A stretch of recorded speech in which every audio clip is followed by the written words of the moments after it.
Hello and welcome to the Executive Pill, the podcast where brilliant leaders from every corner of the world share their secrets to help you lead smarter, influence better, and succeed faster.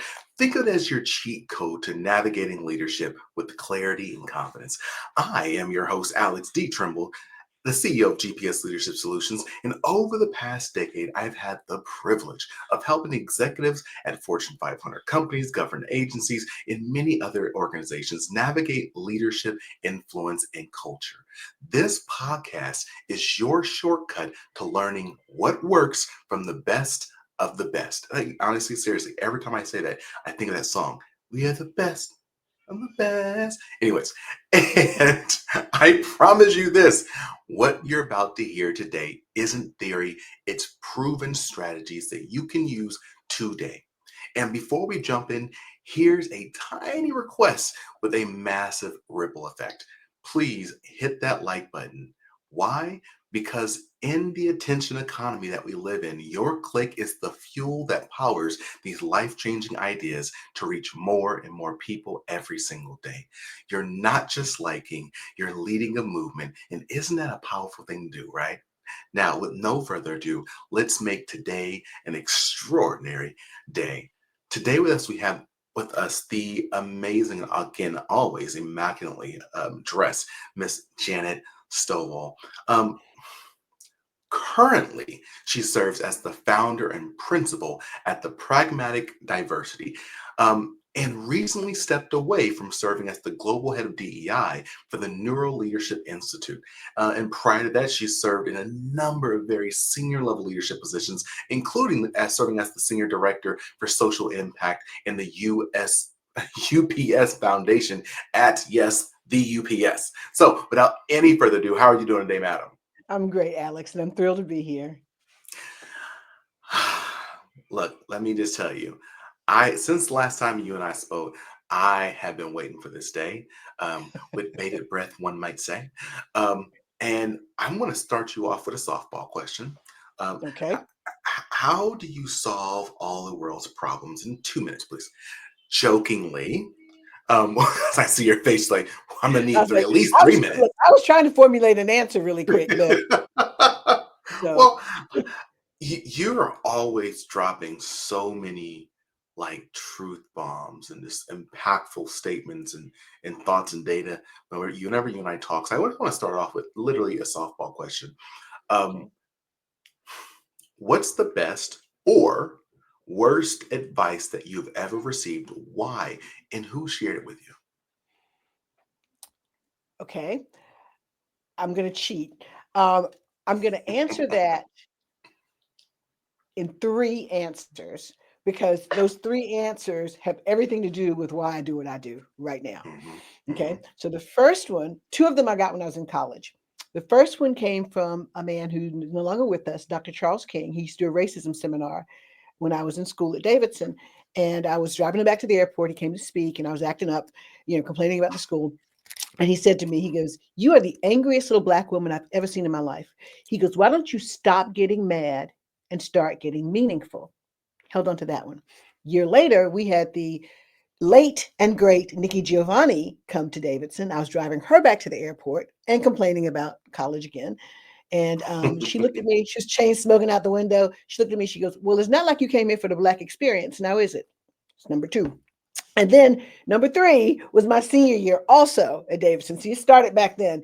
And the woman who was the first black member of the trustee board at Davidson College, we were on a committee together. And I was upset about something. Things weren't going my way. We were walking back to have lunch, and she looked at me. She goes, "You got to stay in the work." So between those three things, and I didn't realize it at the time, but they have driven me very much into the space that I'm in. So, don't get mad, get meaningful. It's not like you came here for a black experience, but stay in the work. Those are my Yeah. three. You, so I hear a thread for myself, anyways. I hear a thread there, which is um, another way of say this. Um, don't talk about it, be about it. Um, Exactly. There it is. you know, That's it. I mean, And we that is can. so frustrating right now because I've been in this work now for many, many years. And on the one hand, I love the advent of social media and the internet Mhm. and all that. But on the other hand, I think it gives us a false impression that we're actually doing something. So, Oh, we talk about ADHD, ADD. I think we have action deficit disorder. And mm. we talk about it. And as things kind of go haywire right now, there's a lot of talk, but trying to rally and do things, I think is hard. Let's dive into that. Okay. So I think that you are absolutely correct. And I've worked with organizations who kind of get stuck in that place because there is sometimes a desire for symbolic gestures, right? Hmm. Making your Facebook profile black or a stripe or whatever it may be. Um, and but what does that do? That, Nothing. so maybe it sounds good, maybe it feels good, but how do you stop as an organization simply focusing on the symbolic gestures, which the reality is that many staff members, many people outside the organization may be focused on those symbolic gestures. They see everyone else doing it, so why aren't you doing it? Versus, like, where's that bottom line with doing the middle ground and maybe being symbolic, but actually getting something done? Well, if you think about, I mean, I'm in the diversity, equity, and inclusion space. And so if you think about the fact that I work in the private sector, and the private sector exists to do one of two things: make money or save money, period. So anything that the private sector does in a capitalistic society, if it does not improve the bottom line, it's always just a nice to have, which means it's vulnerable to being cut whenever there's a chance. Mhm. You don't apply resources to it. You don't really do the work. You do a little bit of marketing or whatever, but you don't go deep into the work. So the problem, I think, with diversity, equity, inclusion, and the reason it is so easy to be under attack right now, even in the private sector, is because it has not become a business asset the way it could be. Diversity is not a business asset. We say it is, but we don't treat it as such. Because you think about what businesses do with assets. We invest in them, we make sure that they are maintained. We make people accountable for them. We measure whether or not they're doing what they need to do. And when they're not doing what they need to do, we fix it. We get a new one. We do something different. That's what we do with valuable business assets. We don't do that with diversity, which tells me that really we talk about it on the surface level, is very marketing oriented, but we're not serious about it. And proof of that is all the organizations that have decided to pull away or back away from it in the current climate. If it were critical to their bottom line, they wouldn't do that, and nobody would expect them to. So. So here's the reality. Um, Again, you and I agree a lot. Um, Actually, I had that same conversation with oh my god, it was on the episode. I think it was Kevin Clayton, and he's over at the Mhm. Cavs, and and I asked him why has he been able to be so successful with doing what he does, um, and again at huge levels. And he said the same exact thing, which is, even though he was in the inclusion diversity space, he knew it had to be tied to business outcomes. If it was Mhm. anything other than that, if it was feel good and nice to have and so on and so forth, he knew that as soon as things got difficult, he resources, time, energy, focus would be pulled back.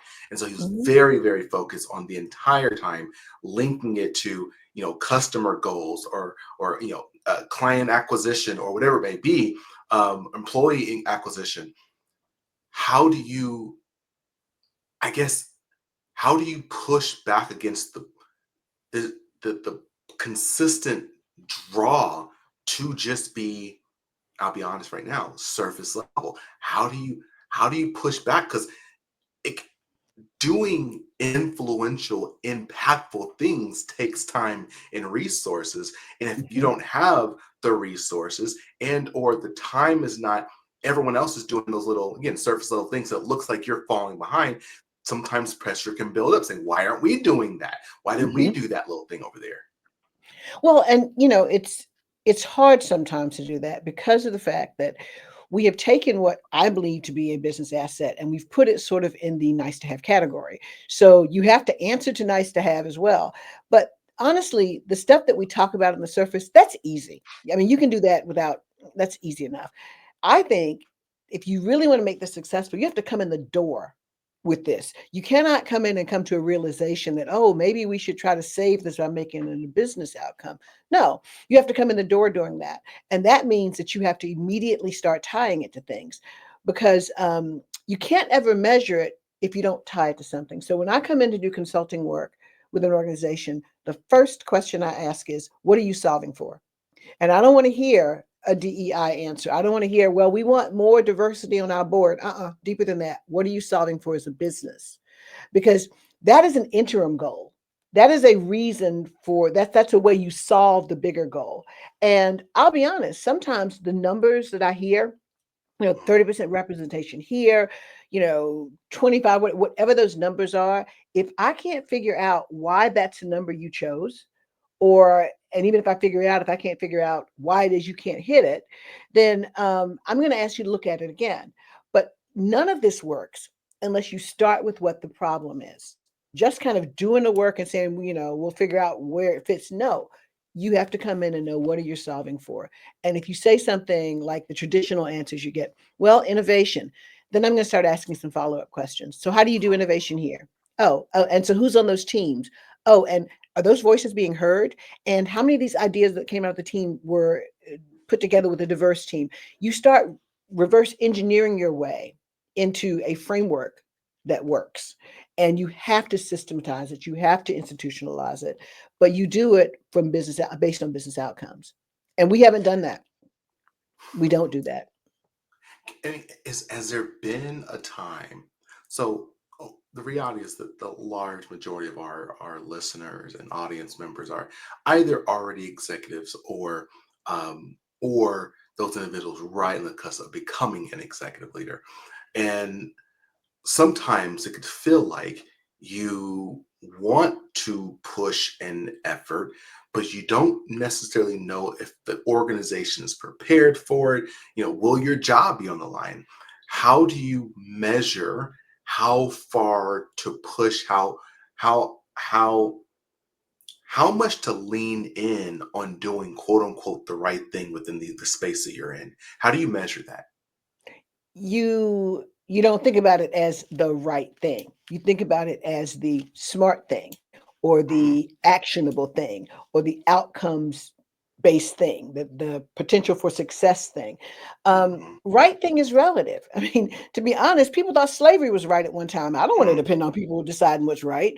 mhm, Right is what helps the business. And I know that sounds calloused, and to some people it sounds exploitative, but I always argue in a capitalistic society, just going to work every day is exploitation because you trade something about yourself, whether it is talent, whether it is thought processes, whether it's a skill, you trade it for a paycheck. What's yeah. wrong if what I'm trading is a unique perspective? Mm, So, and that's what I should be trading it for. That's the benefit of diversity, that you get a unique perspective. And if you can't tie it to something, then like I said, it's nice to have, but it's never going to hold up. So as an executive, I think the challenge that we face is we don't know how to tell this story. And the story is different for everybody. You have to make diversity, equity, and inclusion relevant to people for whom it's not always relative. mm, And because when you think about it, you think about people that look like me or like you. And there are a lot of folks who are like, well, that doesn't have anything to do with me. And which is absolutely not true because mhm. everybody has some aspect of diversity, whether it's visible, whether it's invisible. And to really make it stick, you have to be able to tie it to something that everybody is accountable for, whether that is business outcomes or whether it's the company mission and vision. That's another thing you can tie it to. And then you have to make it relevant to them. So the conversation you have with the chief marketing officer is different than the conversation you have with the chief operating officer. And at the end of the day, though, it starts at the top. The buy-in has to be at the top, and the further up it goes, the better. So you got me thinking. One of my so I always tell people, and this is I'm very very intentional about this. So GPS, we are not a DEI company, right? Hmm. Like that's not what we focus on. That's not our area of expertise.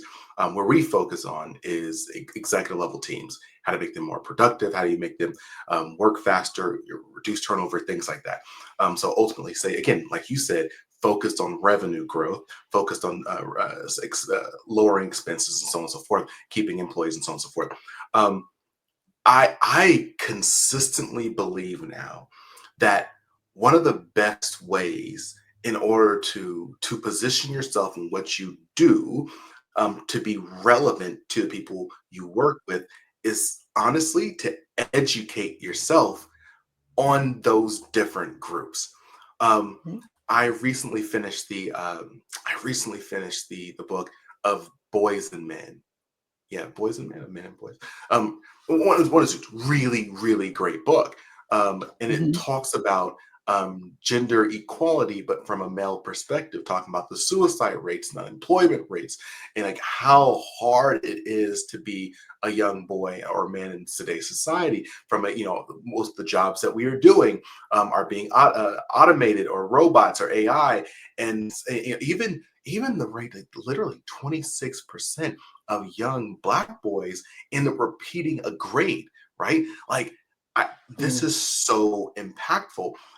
And the only reason, it's one of the only reasons I can speak to this is because I spent the time researching. It's like, to the point being, if you want to people to feel included, because it's so easy to think DEI or diversity or let's say inclusivity is just it's for women, it's for Hmm. religious, and it's for people of color. Well, one, white is a Hmm. color, but but, um, but everyone, whether it Hmm. is your geographic, your accent, whether you're male or female, both of those, whether you have a disability or you don't, whether you're tall, you're short, you're someone who's a wider stature and versus, like all of us has a piece that we feel some type of way, and society does treat us a type of way, and I think we can speak more to that when we are willing to learn about others people's perspectives and their lives versus only Hmm. thinking that my life is the hardest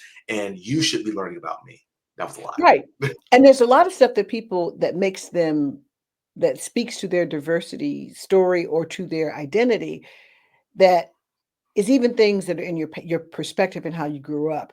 There are probably, in fact, I know several, for example, executives who are very high up in very important companies who are very well positioned now who grew up in poverty.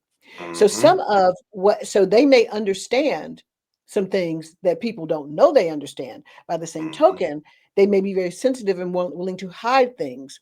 So you don't know just because you look at somebody, you don't know what's really going on behind whatever it is you see. And for me, and granted, my background's a little odd. I came to the DEI space from communications. I didn't come from HR. I didn't come from compliance or legal. Coming from communications, what I know is if it's not relevant to people, they don't do it. And so a lot of what I spend my time doing when I work with executives at all is understanding their stories as best I can. Because if I can understand where you came from, or if I can understand what's kind of going on with you, if I understand your story, and I'll go as deep as you'll let me go, I can probably find a way to help you understand where you sit in this work. Hmm. And that is huge because if people can understand where they sit in the work, it's a whole lot easier to get them to understand why the work is important. But it's not just important for those people over there, it's important for you too. You also you make me think of the book, the Millionaire Next Door. Hmm. And so if you haven't read that, I'm not going to spoil it for you too much, but the whole point is, like, there's a lot of, I think the major point I want to share about in here is that the vast majority of millionaires were not born into money. Hmm. They were able to develop that money over time, making money, saving, and so on and so forth. Um, I think that people forget because it's really we were talking to some leaders a couple weeks ago, and they were talking about the rich people.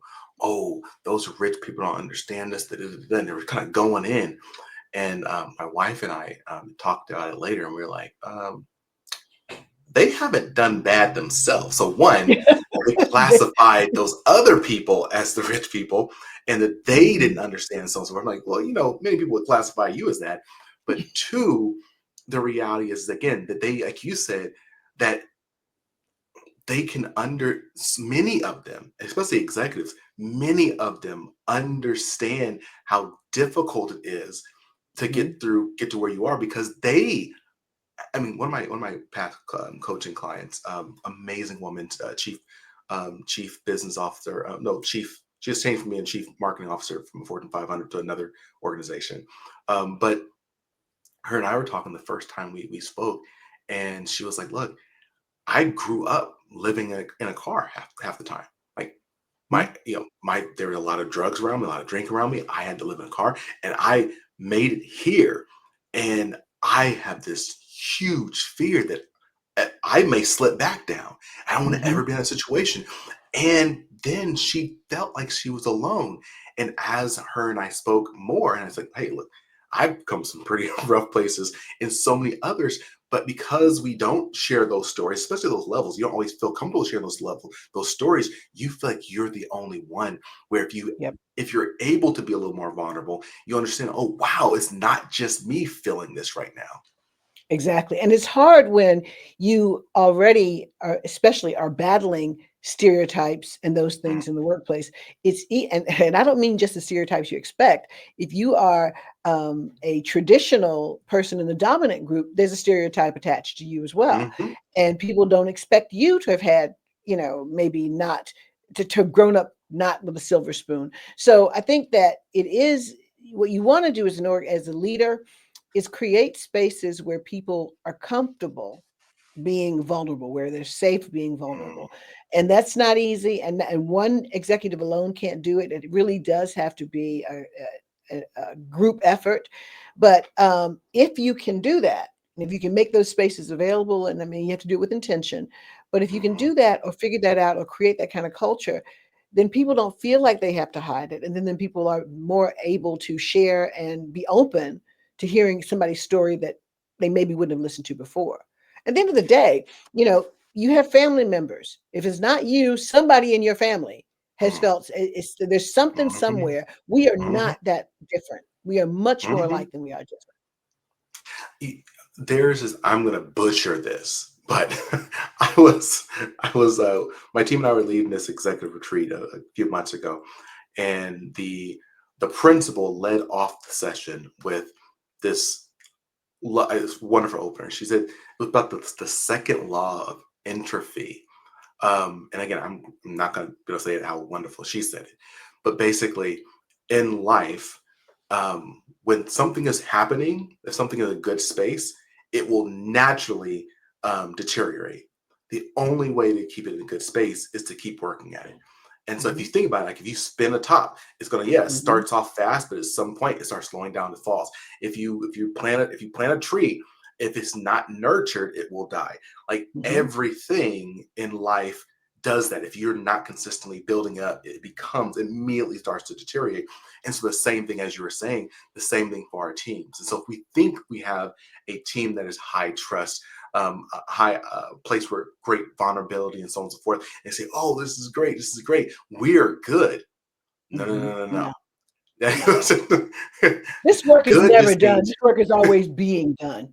This exactly. work is always you're always working at it. And some people, you said it earlier, some people are like, I thought this would be easier. Well, it's not. It absolutely is not. But I will say once again, nobody expects things that of value to be easy. And we spend a lot of effort, energy, money on things that, because we consider them valuable, and then we do what's necessary to keep them working as they should work. And so building cultures, diversity, equity, and inclusion, people, those are assets, and you have to invest in them in the same way. When you think about project management, again, just I love just pinging off what you're saying. Project management, especially like IT systems and whatnot. Um, there is this running joke, and you probably heard it. Like, how often does a project stay on budget, right? Like, almost always the project ends up going over budget, and your contractors, Hmm. if you're making any renovation of your house, it goes over budget and so on and so forth. And I've just come to learn and accept that anything that is of substance, anything that's making a significant impact is going to take longer, it's going to cost more, and it's going to be harder than what I initially thought.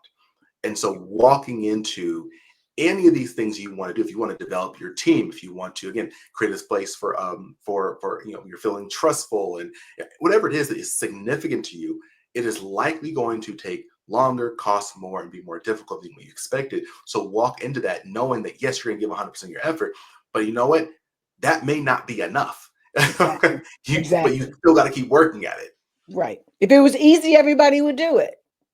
I mean, if it Shoot. was easy, we would. If it was easy, we wouldn't be having this conversation. And so, no, it's not easy. And I think a lot of people who, especially in the diversity, equity, and inclusion space, what we saw happen in the past couple of years after the high of 2020, high for all the wrong reasons, was that people got in there and went, "Oh man, this is hard. You mean I can't just Mm, buy one system and it works?" No, that's not how that works. And so I think a lot of people give up on it because it has not been embedded, it's not entrenched. My way of looking at it, my little ditty, the way I look at it is diversity is not a problem to solve. Diversity solves problems. Inclusion is not feeling valued. Inclusion is being able to deliver value. And equity is not fair people. Equity is fair systems. If we approached it that way, it would get embedded in organizations and it wouldn't be that easy to just bolt on and bolt off. mm, mm. Well, I'd love to hear. I'd love to hear from you. What is a hard truth that you had to learn that made you a better executive? That I only matter for whatever moment I'm in. Mm, Um, and that's a hard one because you work really hard. Perhaps you've been very successful, and you start thinking that, this place can't function without me. And then for some reason, if it does, or if, the trajectory changes and suddenly what you're doing is either not important or it is deprioritized, all of a sudden, you're not that important. So you are important in the moment that you're in. That's it. Legacies are not something that you see often in business. I mean, you mm, don't see legacies. You should try to build one because that means you're going to be working for the future. But let's face it, there aren't very many people that you can point to where you can say, "Oh, they built a legacy," because legacies in the corporate space don't really go together, and they shouldn't. Because mm, if you are an organization that is doing well, you have to be able to be adaptable. You have to be mhm. able to change. You don't want to be blockbuster. We talk the people we talk about usually who founded things and their legacy, those things are gone. Mhm, The people who are actually doing the work that is successful either still in that work or we don't know who they are, but they've left that work and it's fine. And so that was a hard truth for me because I do take what I do personally and you just can't. I mean, you have to do it because that's your personal belief, but you have to understand that your personal belief may not matter at all to the company. Because at the end of the day, if you walk out of that office and you get run over, you will be replaced. mhm, And mhm. that's a hard lesson when you're the kind of person who's very passionate about what you do and you put a lot of yourself into your work. You go above and beyond whatever the job description is. That's hard. And when you're leading people that you think depend on you, and they may, but at the end of the day, that's just how it works. And so that's a hard lesson, but it's one, and I can't say that I always remember that lesson. Yeah, Sometimes I forget and I have to remind yeah. myself, you know what? you're good in this moment, but if it changes, you might not be.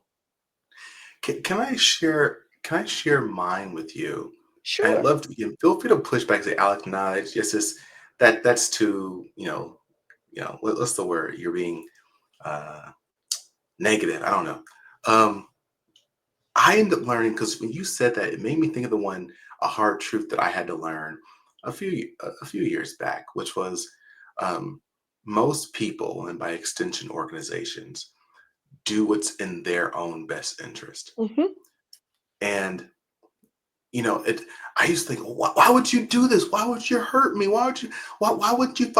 And the more I realized that, I'm like, well, you know what? Again, trying not to take it personally, they did what they believed was in their Hmm. best interest. And I get it. Doesn't mean I have to agree with it, but I Hmm. get it. And one of the things I heard, so there is an individual I was working with who ended up, he was an executive level individual, a staff member who had done some very bad stuff, if not illegal, very close to it. That staff member had to be let go. Um, and immediately after staff members let go, the executive leader was accused of doing inappropriate stuff. Like Hmm. that was their real quick retaliation towards them. And I spoke to some of the executive leaders in my circle about the situation, just kind of getting their thoughts on it. And they all said, yeah, that's normal. Like they want a place to direct their anger. This person didn't even Hmm. report to the person they're accusing of. They very rarely talk to that person, but they wanted Hmm. someone to direct anger to, and so they did. And Hmm. this person was now being impacted by an accusation that had no ground. And it just, again, it kind of got to like, okay. And then the organization made some moves that the organization thought was in its best interest, not necessarily in the best interest of what was actually happening or fact, but what they thought was the most expedient way to deal with the situation. So they stayed out lawsuits, whatever it may be. And so it was just like, wow, like they really just did what was, and they thought, the best interest of themselves. And so just kind of always being aware of that and making sure that regardless of whatever situation I'm in or my clients are in, make sure they are, again, in a good way, safe. Hmm. You have an Right. emergency fund. You got to, you always have people out there. If you got to leave a job, you got some people who want to pick you up, like that, just being intentional about that. Hmm. You're absolutely right, and that's exactly why. I mean, we basically are saying the same thing. You just articulated the reason why you only matter in the moment, because everybody's doing what is in Mhm. their own best interest. And you're right, by default, organizations do too. I go back to, they have two jobs: make money, save Mm. money. That's what they're interested in doing. And anything that helps them make money, they care about. Anything that Yeah. costs them money, they don't care about as much. And so it is a hard truth, but it is the truth. And if we don't like that, then we need to consider doing our jobs in a capitalistic society. Mm. Go do Well, something else. what is? I know we're starting to run up against time, so I promise my last question. I'd love to just hear, like, has there ever been a difficult conversation that you had to have um, with a colleague and or maybe even a superior about what? Oh, you already kind of dealt with this. I was like, doing the right thing and kind of trying to convince them to do the right thing. But like you said, there's maybe it is not about the right thing. It's about the smart thing, strategic thing. So like, have you ever had to have a difficult conversation with someone to do what you believe was the most strategic thing, the smartest thing, but they just didn't get it for whatever blinders they were? How, if you have had that conversation, how were you able to how were you able to convince them that you are quote unquote right? Or if you weren't, how did you then accept that, what, it's not my decision. Ultimately, not my decision, and I just work here. So, like, what did you do, and how were you able to navigate those? I quit the job. I quit the I job, feel you. honestly. Just like, you know I what? feel you. You're not listening to me. I can't, and because it's interesting that you would say that, because my whole point about how in the diversity, equity, and inclusion space, people say it's the right thing to do. on the side of the practitioner or somebody who's trying to convince you to do it, that's hard because that means it gets bolted off. If you are even trying to make the objective argument, and if you're trying to tell people, no, this is a business issue, and and if they feel a superior, even it, I've been in situations where I've had to have the argument with somebody who thinks this is expendable, it's the best, it's the, it's the right Yeah. thing to do. It's an easy, we can create an easy fix for this, to try to convince folks that no, when the market gets difficult or when things get difficult, this is what we need to do. And they're not hearing you. And you cannot argue it. And the question is either that they don't understand what the real work is, or they think there are easy solutions to the work, or they are that mindset of, well, it's kind of just the right thing to do. So we'll just do this over here. You can only do that so much. And for me, difficult conversations I'll have all day. I mean, Yeah. you can't do this work and be afraid of a difficult conversation. I will have a difficult conversation any day of the week. What I will not have is a waste of time conversation. So Mm, I'll keep up with it for a while.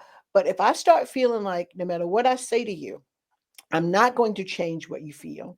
I'm not going to change the direction we're going in. And at some point I become complicit in whatever direction you're going in, and that's what I did. I had a job where I felt like I was complicit in going in the wrong direction. I left. Like I did mm, everything I could do. I need to go.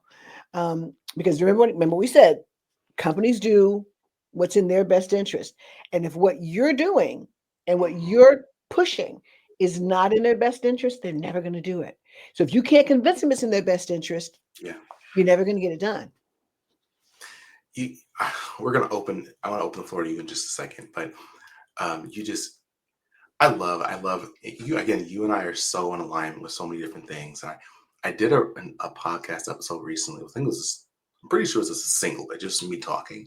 And one of the weirdest thing I've run into over the last 5-6 years as I talk to people, and these people are telling me about their current situation and how they're upset with their supervisor and they've done everything they could do to build a relationship, to bridge it, and they've worked overtime, they produce all these results, they're still not getting that next big promotion.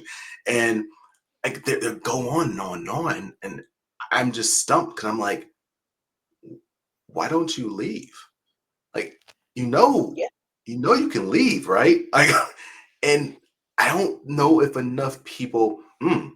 I don't know if enough people see that as an option, and it might be because there's some fear of, okay, looking for that next thing, but Mhm. also maybe it is the stigma you believe that comes with leaving a job and or being unemployed versus you taking ownership of it and saying, hey, look, they were not acting in alignment with what I deserve, what I've worked with Mhm. my values, and I made a decision that I put my effort somewhere else, and someone will value me Mhm. wherever I go next. But I think you do have to, like you said, you have to own it and own that power and agency over yourself in order to make that decision. Otherwise, you're going to stay in a bad, uncomfortable situation. Yeah, and I recognize that there's a degree of privilege that says quit your job, and I'm not going to say that I've always quit jobs and it was a smart thing to do, but I also recognize that, and this is going to sound a little woo woo, but I'm going to say it anyway, and I don't believe in woo woo, but every time I have Can you walked woo away woo from woo? exactly, every time I've walked away from a situation that was like that, the next one always happened and it was always better. My philosophy is I follow what pisses me off. And as Mm, long as I do that, some people follow what makes them happy. I follow what makes me mad because anger is a motivating factor. But and I'm not saying I don't, I can be mad in a job, but mhm, if that anger is directed at that job and not directed at the big thing that makes me angry, mm, the thing that sets me off, then I'm wasting my anger there. mhm, Let me go mhm. find some place where I can be mad and meaningful. I'll go full back to where I started. I stay mad, but I'm always meaningful with it. Just being mad for the sake of it, I don't do that. I don't have time for And that. and let me just, anybody got time for that? And let me just say one last thing. I can't probably open up to you right now. Everyone, if you're hearing us, we're also saying, saying that you're going to go someplace that does value you, because the reality is that there's an anchoring effect, right? When someone meets you, they kind of they anchor you into that place. They see you as that. It's very easy for them to see you as that. No matter how much you have up leveled, they just will see you as, oh, that's Tom, that's the intern. Well, you're a Mhm. director now, but no, they see you as the intern, or you're the executive, but they see you as the manager they used to work with. So it's very hard for people to change their perception of you if they don't do it intentionally. And so sometimes you do just have to lead, right? Mhm. Um, and that doesn't mean you have to quit your job without a job. You can Right. do the work of finding your next opportunity, right? And so we're Right. not saying necessarily just, check out tomorrow and be, figure it out, but it is about being intentional and saying, hey, look, this is not the right place for me right now. And I'm going to spend some time finding that place. So Janet, madam, is there anything you'd like to share with the audience as we begin to wrap up? Well, as you mentioned at the start, I have recently made a change. And so there's so much going on right now. And you can look over my shoulder. The first book I wrote is already out. The second edition of that is out. I'd love for people to go looking. If you haven't got it, go and get the second edition, which if you go on Amazon, the first edition will come up first. Go for the second edition because it has 3 more chapters in it. But I'm in that process of I knew it was time for me to go do something different and to be something different. So um, I've I have not updated my website yet, but it's in the process. I've not published my second book, but it's in the process. And all of that is the culmination of everything I've done up to this point. I'm now in this moment. And speaking of that, I also have a podcast that I co-host with Khalil Smith, who's the Vice President of Diversity, Equity, and Inclusion at Akamai. And we used to be at the NeuroLeadership. He was at the NeuroLeadership Institute before me. And he and I co-host a podcast. And it is its title is In This Moment. So there's a whole bunch of stuff going on, but everything I'm doing is, like I said, the culmination of everything I've learned up to this point. And honestly, what I said about the fact that I believe you have to have an objective perspective to this work, I felt that way for a long time. I felt that way since I was back in college. I talked about it in my TED Talk about the objective approach. But I think that in this moment, if we want to save this work, that is what we've got to do. So everything I'm doing now, it's not a pivot for me, but it is a going out into the world with it and a packaging of it. It's all about creating a space for us to understand diversity, equity, and inclusion work in a way that will make it sustainable. So everyone, if you didn't get the hint, I'm gonna just say it. Go buy her book. Okay, so go And buy look for her the book. next one. You can buy that one now, but the next one's coming out. and go to her LinkedIn page and go to her website. I know it's gonna be Yes, updated soon, but still, you can do your pre-work and educate yourself on what she does have right now. Okay, you can. um, Absolutely. and Thank you. so thank you so much. Thank you so much for coming on, and thank you for allowing me to find a way to slip in. Can you woo woo woo? See, like I might be getting my record deal. I just can thank you for listening, all of our listeners. We appreciate you so much. Again, if you haven't already done so, please click the like, subscribe, and just let us know what you thought was the most impactful thing you received from this episode, because then we know what more to dive into next time. Again, always know the deal. Don't just look back, reach back, bring someone else to the table. Don't allow this information, this insight to stay with you. Bring someone else to the table, share it with them. And as always, I encourage you to stay strong, stay positive, and definitely stay moving. See ya.